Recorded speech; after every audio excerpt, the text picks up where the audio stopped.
আল্লাহ বলছেন, হে পৃথিবীর মানুষ, পৃথিবীর নর নারীকে আল্লাহ ডেকে বলছেন, তোমরা শুনে নাও। আল্লাহ রাব্বুল আলামিন বলছেন, ইয়া আইয়ুহাল্লাযীনা আমানু দুখুলু ফিস সিলমি কাফা ওয়া লা তাত্তাবিউ খুতুওয়াতিশ শাইতান ইন্নাহু লাকুম আদুউম মুবিন।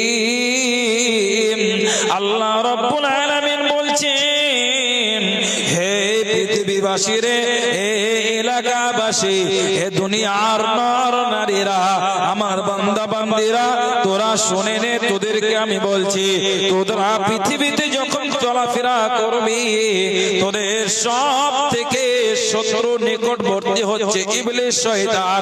তোদেরকে ভালো কাজ করতে দিবে না, নোংরা কাজে লিপ্ত রাখবে। জেনা, ব্যভিচার, সুদ, মদ, জুয়া, তাস আর ফ্রি ফায়ার, যত সমস্ত গুনার কাজ রয়েছে সমস্ত কাজ করবি, কিন্তু ভালো কাজ করতে দিবে না।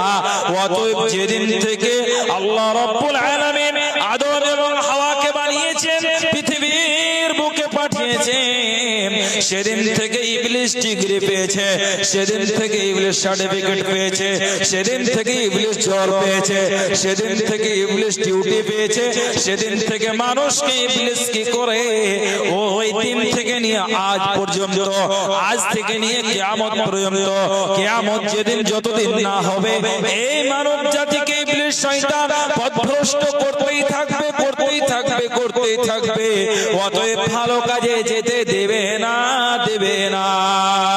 অতএব আল্লাহ তাআলা বলছেন, পৃথিবীর মানুষরে, তোদের জাতি পিতা এবং জাতি মাতা যারাকে আমি সৃষ্টি করেছিলাম, জান্নাতের ভিতরে রেখেছিলাম, আদম এবং হাওয়া, তাদেরকে আমি সৃষ্টি করার পরে যখন বললাম তোলা তাকরাবা হাদিহিস শাজারা ফাতাকুনা মিনাজ জালিমিন, তার পূর্বে আমি বলেছিলাম সমস্ত ফেরেশতা মণ্ডলীকে, তোমরা এসো রে, এবং আমি একটি নতুন জিনিস সৃষ্টি করলাম, আমি একটি নতুন মাখলুক তৈরি করলাম, তোমরা তাকে সিজদা করো।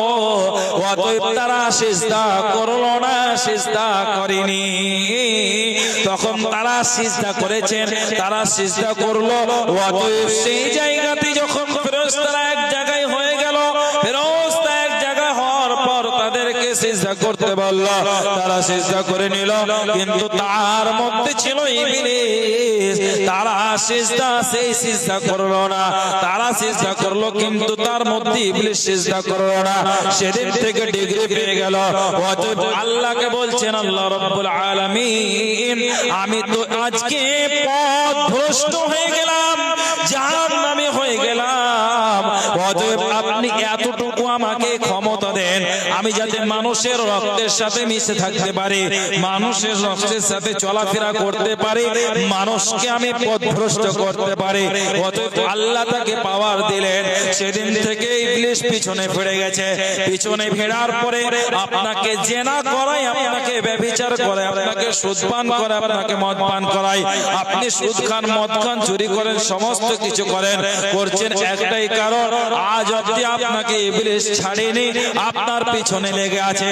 অতএব আল্লাহ রাব্বুল আলামিন বলছেন, হে পৃথিবীর মানুষ, তোরা শুনে রে, তোদের প্রকৃত শত্রু, তোদের নিকটবর্তী শত্রু, তোদের নিকটবর্তী যে আছে, তোদের যে কাছে আছে, তোদের যে আড়ালে নেই, তোদের যে সামনে আছে, তোদের যে পিছনে আছে, চতুর্দিক থেকে তোদেরকে ঘেরাও করবে এবং জাহান্নামে নিয়ে যাবে।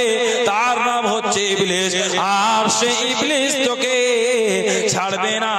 অতএব ইবলিসের হাত থেকে তুই নাজাত পাবি না, পাবি না।